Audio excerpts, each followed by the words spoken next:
Test 4. Hören. Teil 1.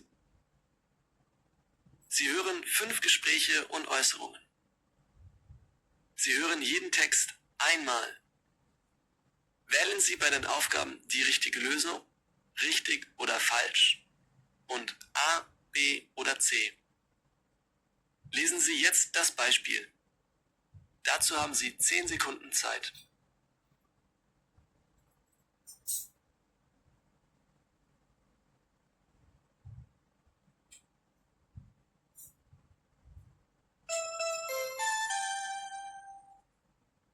Von Schulkindern wird im Schulalltag von der ersten bis zur letzten Unterrichtsstunde ein hohes Maß an Konzentration und Leistungsfähigkeit gefordert.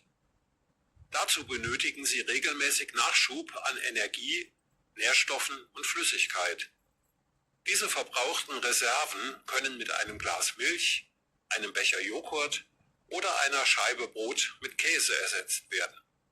Milch und Milchprodukte sind ideale Fitmacher, die neben Energie eine Vielzahl wichtiger Nährstoffe liefern, die gerade während der Wachstumsphase unverzichtbar sind. Sie helfen gleichzeitig, den hohen Flüssigkeitsbedarf von Kindern und Jugendlichen zu decken.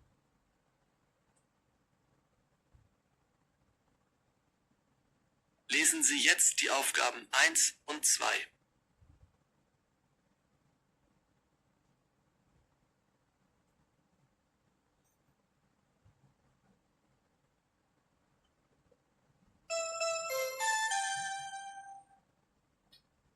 Die Lage für Journalisten und unabhängige Medien wird nach Angaben der Organisation Reporter ohne Grenzen gefährlicher. In autoritär geführten Staaten und Diktaturen sei der Umgang mit den Medien nach wie vor von Zensur und Verfolgung gezeichnet. Aber auch in demokratischen Ländern stehe die Presse unter immer stärkerem Druck, wie aus der Rangliste der Pressefreiheit hervorgeht. In den USA, in Polen oder Großbritannien äußerten Politiker öffentlich ihre Geringschätzung für Journalisten. Deutschland behauptete sich auf Platz 16 der Rangliste. Die UN-Generalversammlung erklärte 1993 den 3. Mai auf Vorschlag der UNESCO zum Welttag der Pressefreiheit.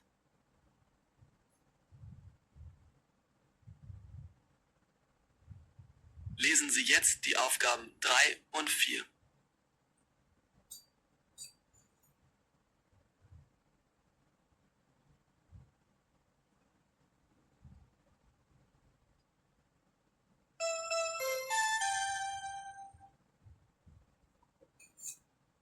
Sie kennen vielleicht das Hochgefühl, das sich bei Langstrecken- oder Marathonläufern nach einiger Zeit einstellt. Doch Laufen kann noch mehr. Sie müssen noch nicht einmal dabei rennen. Ein simpler Spaziergang hilft schon dabei, nicht nur fit zu bleiben, sondern auch schlau. Voraussetzung? Er sollte fester Bestandteil Ihres Alltags sein. Ständiges Sitzen kann das Risiko, an Alzheimer zu erkranken, deutlich erhöhen. Umgekehrt konnten mehrere Versuche zeigen, dass regelmäßige Bewegung die Hirnaktivität anregt und die Konzentration steigert. Worauf also noch warten? Gehen Sie einfach öfter spazieren, zum Beispiel jetzt, und sei es nur eine Runde um den Block.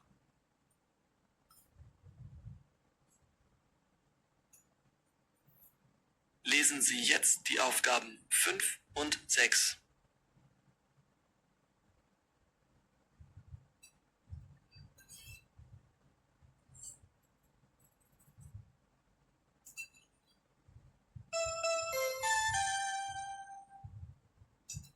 Der Kultroller Vespa wird elektrisch. Die Vespa Elettrica wurde auf der Motorradmesse in Mailand präsentiert und soll das Unternehmen Piaggio ins Zeitalter der Elektromobilität hinüberhelfen. Die Elettrica sieht aus wie eine Original-Vespa, allerdings befindet sich der Elektroantrieb am Hinterrad. Das Besondere, sie fährt vollkommen geräuschlos. Von der Original-Vespa wurden in mehr als 70 Jahren 18 Millionen Stück verkauft. Doch den Trend zum Elektromotor hatte das Unternehmen lange Zeit ignoriert. Nun kommt zu den 7 herkömmlichen Modellen noch die E-Vespa dazu. Der Marktstart ist für Ende des Jahres geplant.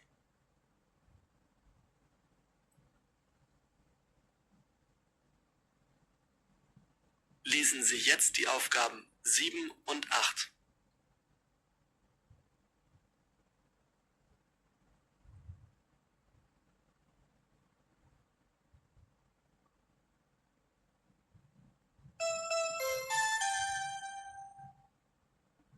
Hallo Tina. Na, hast du dein Bewerbungsschreiben schon abgeschickt? Du meinst das für die spannendste Startup-Idee des Jahres? Klar, wie immer. Der Wettbewerb läuft ja nur bis Ende Juli. Und was kann man nochmal dabei gewinnen? Der Gewinner erhält 3 Jahre lang professionelle Unterstützung beim Unternehmensaufbau durch die Firma A1. Dabei sind Büroräumlichkeiten, Businessprodukte der Firma, Beratung und Hilfe bei der medialen Kommunikation eingeschlossen. Außerdem erhält der Gewinner 10.000 Euro Preisgeld. Fantastisch. Dann drücke ich dir die Daumen. Viel Glück.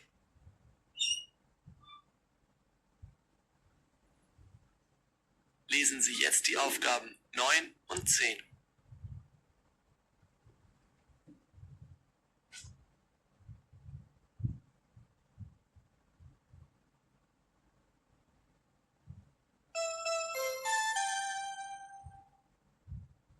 Der Panda-Bär ist nicht nur das Wappen der Umweltschutzorganisation WWF, sondern gilt auch als chinesisches Nationaltier. Der Grund?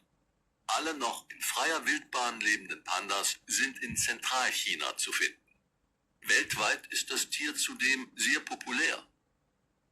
Die chinesische Regierung will diese Tatsache nun für eine außerordentliche Form der Werbung nutzen.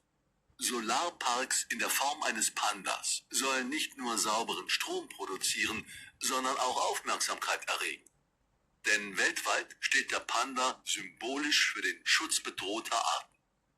In der chinesischen Stadt Datong wurde nun eine erste solche Anlage an das öffentliche Stromnetz angeschlossen.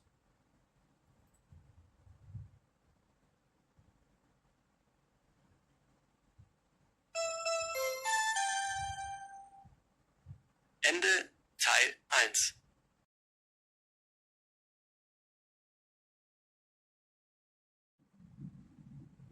Test 4, Teil 2. Sie hören im Radio ein Interview mit einer Persönlichkeit aus der Wissenschaft. Sie hören den Text zweimal. Wählen Sie bei den Aufgaben die richtige Lösung A, B oder C. Lesen Sie jetzt die Aufgaben 11 bis 16. Dazu haben Sie 90 Sekunden Zeit.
Liebe Zuhörerinnen und Zuhörer, das Thema unserer heutigen Sendung ist Teilen, genauer gesagt gerecht teilen. Dazu begrüßen wir im Studio Entwicklungspsychologin Dr. Heike Berthold von der Universität Freiburg. Guten Tag, Dr. Berthold. Und gleich die erste Frage. Ist Teilen wirklich ein Thema? Teilen ist ein Thema, denn während Erwachsene gerecht teilen können, wollen kleine Kinder meist das Beste für sich. Dieses Verhalten ist angeboren. Gegen diesen Instinkt zu handeln und anderen freiwillig von seinem Besitz abzugeben, ist dagegen ein soziales Verhalten, das erst mühsam erlernt werden muss. Warum fällt Kleinkindern das Teilen denn so schwer? Kinder zwischen 1 und 3 Jahren identifizieren sich stark über Dinge, an denen sie hängen, etwa über ihr Kuscheltier oder ihr Spielzeug. Sie glauben, Dinge gehörten ihnen nicht nur, sondern sie seien ein Teil ihrer Persönlichkeit. So ist ein Kleinkind der Meinung, der Teddy in seinem Arm gehöre untrennbar zu ihm. Nimmt ihm jemand den Teddy weg, fühlt sich das Kind selbst bedroht. Also müssen die Kinder Teilen erst lernen. Welches sind denn die Voraussetzungen? Um freiwillig einem anderen etwas von seinem Besitz abzugeben, muss sich das Kind vorstellen können, wie sich sein Gegenüber fühlt. Ist er traurig, weil er das Spielzeug nicht haben kann? Erst wenn Kinder ein Gespür dafür entwickeln, was in einem anderen vorgeht, können sie mitfühlend handeln und zum Beispiel freiwillig etwas abgeben. Das zum Teilen nötige Einfühlungsvermögen entwickelt sich jedoch frühestens ab einem Alter von 3 Jahren. Mit dem Charakter des Kindes an sich hat es nur wenig zu tun. Aber auch als Erwachsene teilen wir nicht gleich gern. Welche anderen Faktoren spielen denn eine Rolle? Zugegeben, freiwillig zu teilen oder Dinge zu verleihen, ist nicht nur eine Frage des sozialen Trainings, sondern auch der Persönlichkeit. Der eine ist eben großzügiger, während der andere sein Eigentum gar nicht gern teilt. Ich stelle aber immer wieder fest, es kommt auch auf die frühkindlichen Erfahrungen an. So sind diejenigen Kinder meist großzügiger, die von ihren Eltern immer das bekamen, was sie gerade brauchten. Wer immer genug hatte, tut sich mit dem Teilen später meist leichter. Kann man denn ein Kind zum Teilen zwingen? Ganz klar, wenn sich 2 kleine Kinder um ein Spielzeug streiten, ist es die denkbar schlechteste Lösung, wenn sie ihr Kind zum Teilen zwingen wollen. Dann wird es seinen Besitz zukünftig nur umso stärker verteidigen. Auch gilt es als erwiesen, dass die Aussicht auf eine Belohnung Kinder nicht nachhaltig zum Abgeben und Verleihen motiviert. Sobald die Belohnung mal ausbleibt, ist die Bereitschaft zum Teilen auch schnell wieder verschwunden. Welchen Ratschlag geben Sie in diesem Falle den Eltern? Sie sollten erst einmal abwarten, ob die Kinder nicht selbst zu einer Lösung kommen. Will Ihr Kind mit einem Spielzeug eines anderen Kindes spielen, so muss es vorher fragen, ob es dieses Spielzeug haben darf. Und es muss gegebenenfalls ein Nein akzeptieren, wenn der Besitzer es nicht teilen will, auch wenn es schwer fällt. Doch das ist Übungssache. Herzlichen Dank, Frau Dr. Berthold, für dieses interessante Gespräch. Gerne.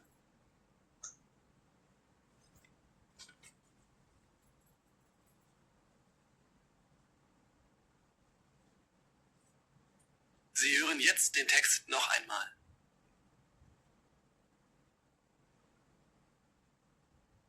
Liebe Zuhörerinnen und Zuhörer, das Thema unserer heutigen Sendung ist Teilen, genauer gesagt gerecht teilen. Dazu begrüßen wir im Studio Entwicklungspsychologin Dr. Heike Berthold von der Universität Freiburg. Guten Tag, Dr. Berthold. Und gleich die erste Frage. Ist Teilen wirklich ein Thema? Teilen ist ein Thema, denn während Erwachsene gerecht teilen können, wollen kleine Kinder meist das Beste für sich. Dieses Verhalten ist angeboren. Gegen diesen Instinkt zu handeln und anderen freiwillig von seinem Besitz abzugeben, ist dagegen ein soziales Verhalten, das erst mühsam erlernt werden muss. Warum fällt Kleinkindern das Teilen denn so schwer? Kinder zwischen 1 und 3 Jahren identifizieren sich stark über Dinge, an denen sie hängen, etwa über ihr Kuscheltier oder ihr Spielzeug. Sie glauben, Dinge gehörten ihnen nicht nur, sondern sie seien ein Teil ihrer Persönlichkeit. So ist ein Kleinkind der Meinung, der Teddy in seinem Arm gehöre untrennbar zu ihm. Nimmt ihm jemand den Teddy weg, fühlt sich das Kind selbst bedroht. Also müssen die Kinder Teilen erst lernen. Welches sind denn die Voraussetzungen? Um freiwillig einem anderen etwas von seinem Besitz abzugeben, muss sich das Kind vorstellen können, wie sich sein Gegenüber fühlt. Ist er traurig, weil er das Spielzeug nicht haben kann?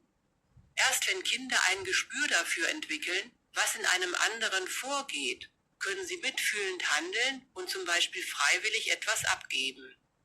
Das zum Teilen nötige Einfühlungsvermögen entwickelt sich jedoch frühestens ab einem Alter von 3 Jahren. Mit dem Charakter des Kindes an sich hat es nur wenig zu tun. Aber auch als Erwachsene teilen wir nicht gleich gern. Welche anderen Faktoren spielen denn eine Rolle? Zugegeben, freiwillig zu teilen oder Dinge zu verleihen, ist nicht nur eine Frage des sozialen Trainings, sondern auch der Persönlichkeit. Der eine ist eben großzügiger, während der andere sein Eigentum gar nicht gern teilt. Ich stelle aber immer wieder fest, es kommt auch auf die frühkindlichen Erfahrungen an.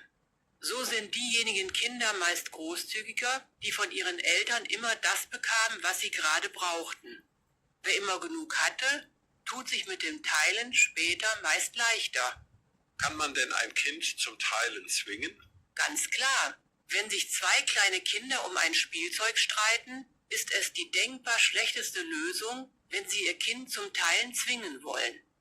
Dann wird es seinen Besitz zukünftig nur umso stärker verteidigen. Auch gilt es als erwiesen, dass die Aussicht auf eine Belohnung Kinder nicht nachhaltig zum Abgeben und Verleihen motiviert. Sobald die Belohnung mal ausbleibt, ist die Bereitschaft zum Teilen auch schnell wieder verschwunden. Welchen Ratschlag geben Sie in diesem Falle den Eltern? Sie sollten erst einmal abwarten, ob die Kinder nicht selbst zu einer Lösung kommen. Will Ihr Kind mit einem Spielzeug eines anderen Kindes spielen, so muss es vorher fragen, ob es dieses Spielzeug haben darf.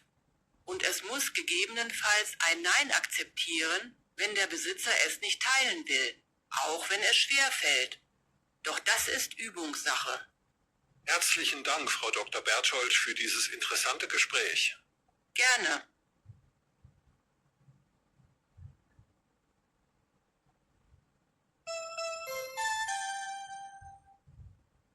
Ende Teil 2.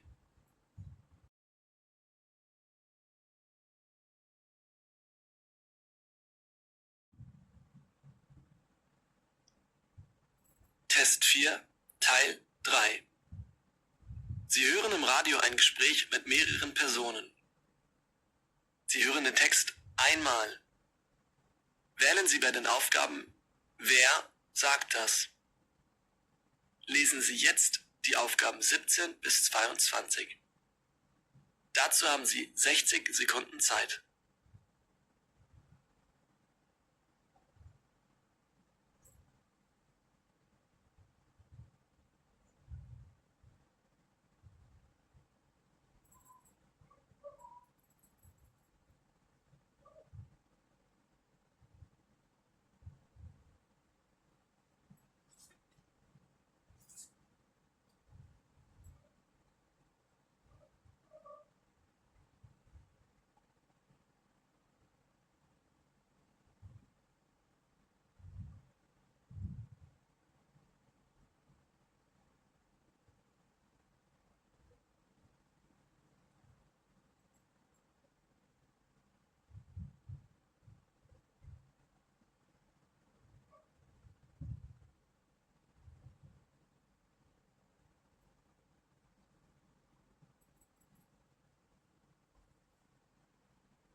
Willkommen beim Webradio Freiburg.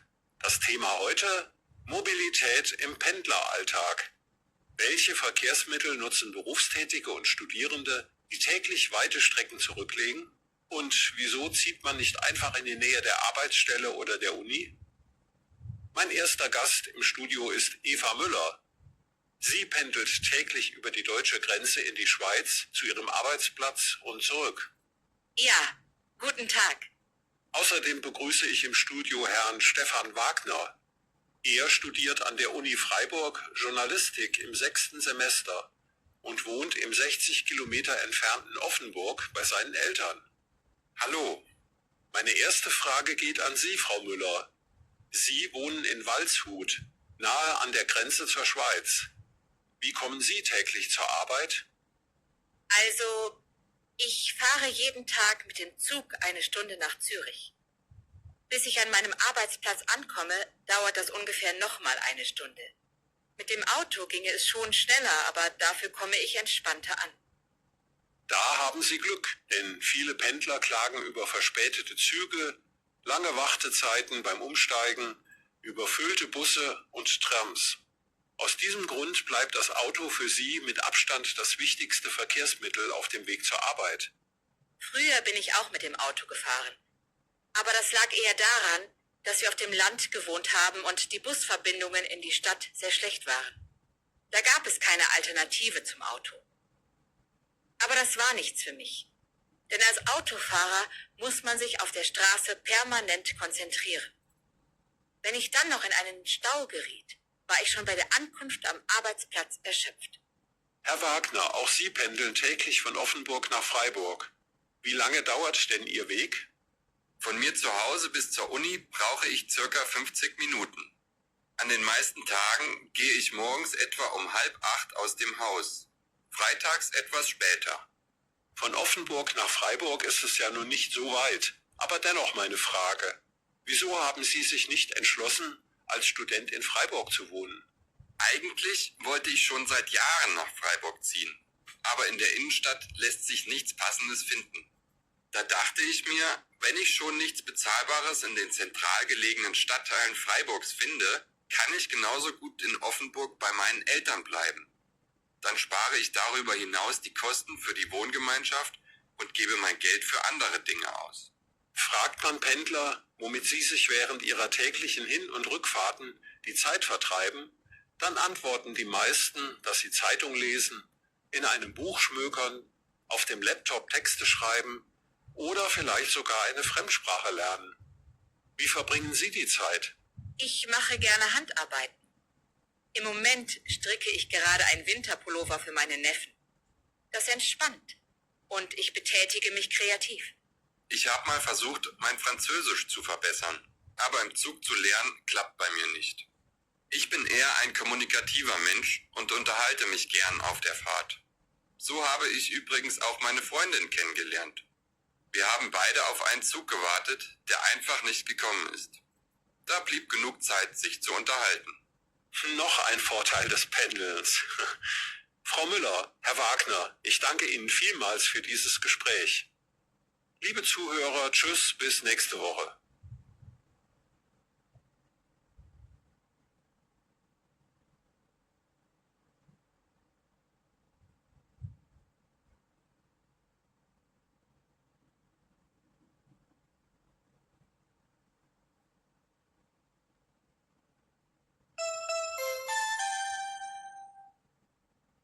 Ende Teil 3.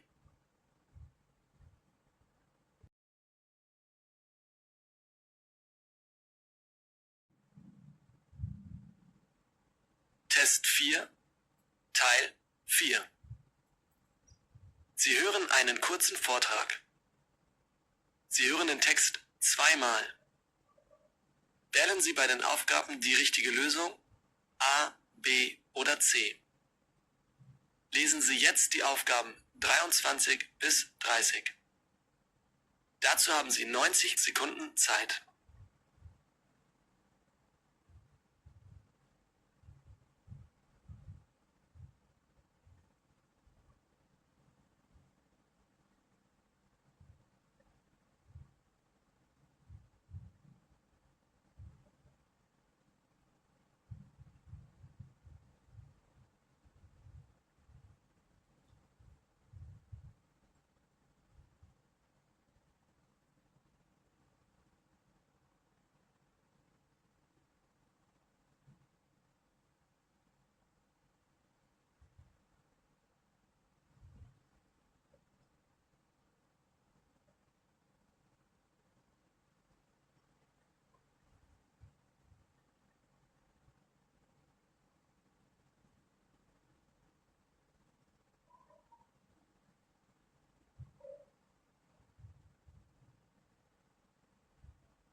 geehrte Damen und Herren, im Rahmen der Veranstaltungsreihe über Ernährung, Entspannung und Fitness begrüße ich Sie zu meinem Vortrag Gesundheit und bessere Lebensqualität im Alter. Mein Name ist Volker Brink und ich bin Sportwissenschaftler an der Sporthochschule Köln.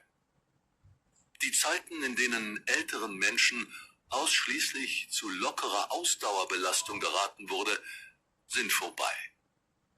Stattdessen rückt die Bedeutung von regelmäßigem Training auch in höherem Alter in den Fokus. Wer dem Pflegeheim entrinnen möchte, sollte sich ins Fitnessstudio begeben. Studien belegen, dass bereits ab einem Alter von 30 Jahren die Muskulatur des Körpers schwächer wird. Ab 60 verliert der Mensch sogar gut 1% seiner Muskelkraft pro Jahr. Aber das hängt nicht, wie die meisten unter Ihnen wohl annehmen, ausschließlich mit dem Alter zusammen. Das muss man ganz klar sagen.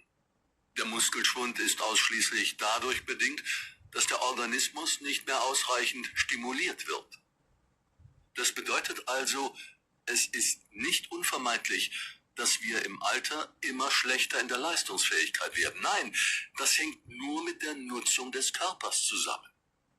Ich bin davon überzeugt, dass Training, um den Kraftverlust aufzuhalten, für jeden Menschen wichtig ist. Muskelaufbautraining ist, verehrtes Publikum, der sicherste Schutz vor dem Pflegeheim. Doch damit fangen die meisten, wenn überhaupt, erst dann an, wenn gesundheitliche Probleme auftreten. Wichtig ist dabei, regelmäßig zu trainieren, um die Leistungsfähigkeit zu verbessern. Da helfen schon ganz einfache Übungen 2- bis 3-mal die Woche zur Muskelkräftigung. Bei Männern auch zur Muskeldehnung. Es ist außerordentlich wirkungsvoll und hält letztendlich den gesamten Körper jung. Darüber hinaus wird die Durchblutung des Gehirns verbessert, was zum Beispiel Depressionen vorbeugen kann. Zum anderen ist es aber auch von Bedeutung, die Belastung in kleinen Schritten zu steigern und nicht schon beim ersten Mal schwere Gewichte zu heben. Lassen Sie sich dabei von geschultem Personal oder einem Physiotherapeuten beraten. Werden diese Prinzipien beherzigt, ist ein Muskeltraining bis ins hohe Alter problemlos möglich und es wird eine ganz neue Lebensqualität entwickelt.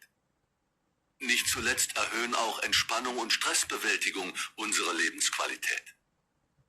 Die Ursache für Stress ist in den meisten Fällen nicht eine belastende Situation selbst, sondern die Angst vor dieser Situation. Es ist die Angst, den Arbeitsplatz zu verlieren, einen Verkehrsunfall zu haben. Es ist die Angst um das eigene Leben, die den Menschen zu schaffen macht. So entsteht Dauerstress, gegen den etwas getan werden muss.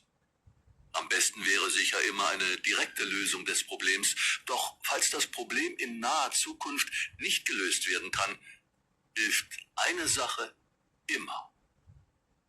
Laufen Sie. Das ist eines der besten Mittel, um Stress zu bewältigen.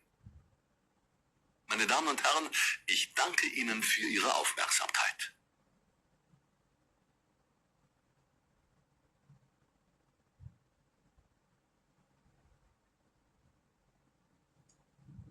Sie hören jetzt den Text noch einmal.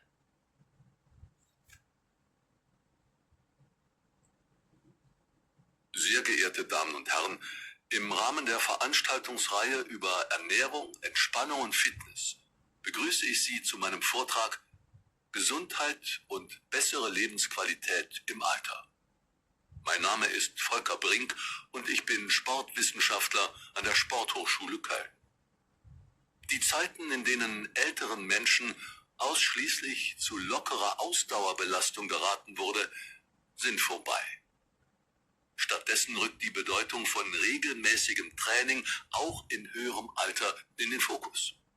Wer dem Pflegeheim entrinnen möchte, sollte sich ins Fitnessstudio begeben.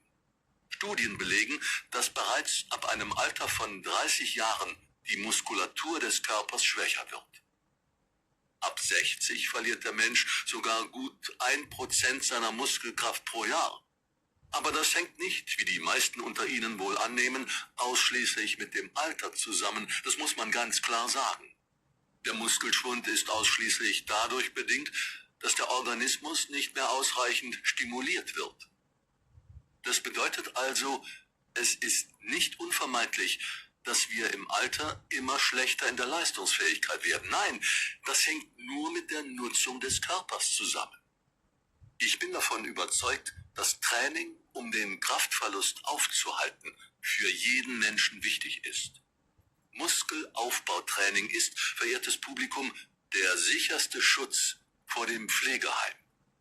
Doch damit fangen die meisten, wenn überhaupt, erst dann an, wenn gesundheitliche Probleme auftreten. Wichtig ist dabei, regelmäßig zu trainieren, um die Leistungsfähigkeit zu verbessern. Da helfen schon ganz einfache Übungen 2 bis 3 Mal die Woche zur Muskelkräftigung. Bei Männern auch zur Muskeldehnung. Es ist außerordentlich wirkungsvoll und hält letztendlich den gesamten Körper jung. Darüber hinaus wird die Durchblutung des Gehirns verbessert, was zum Beispiel Depressionen vorbeugen kann. Zum anderen ist es aber auch von Bedeutung, die Belastung in kleinen Schritten zu steigern und nicht schon beim ersten Mal schwere Gewichte zu heben. Lassen Sie sich dabei von geschultem Personal oder einem Physiotherapeuten beraten. Werden diese Prinzipien beherzigt, ist ein Muskeltraining bis ins hohe Alter problemlos möglich und es wird eine ganz neue Lebensqualität entwickelt. Nicht zuletzt erhöhen auch Entspannung und Stressbewältigung unsere Lebensqualität. Die Ursache für Stress ist in den meisten Fällen nicht eine belastende Situation selbst, sondern die Angst vor dieser Situation. Es ist die Angst, den Arbeitsplatz zu verlieren, einen Verkehrsunfall zu haben. Es ist die Angst um das eigene Leben, die den Menschen zu schaffen macht. So entsteht Dauerstress, gegen den etwas getan werden muss. Am besten wäre sicher immer eine direkte Lösung des Problems, doch falls das Problem in naher Zukunft nicht gelöst werden kann, hilft eine Sache immer. Laufen Sie. Das ist eines der besten Mittel, um Stress zu bewältigen. Meine Damen und Herren, ich danke Ihnen für Ihre Aufmerksamkeit.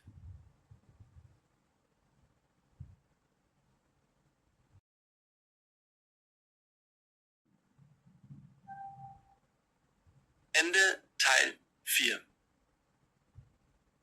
Ende Test 4.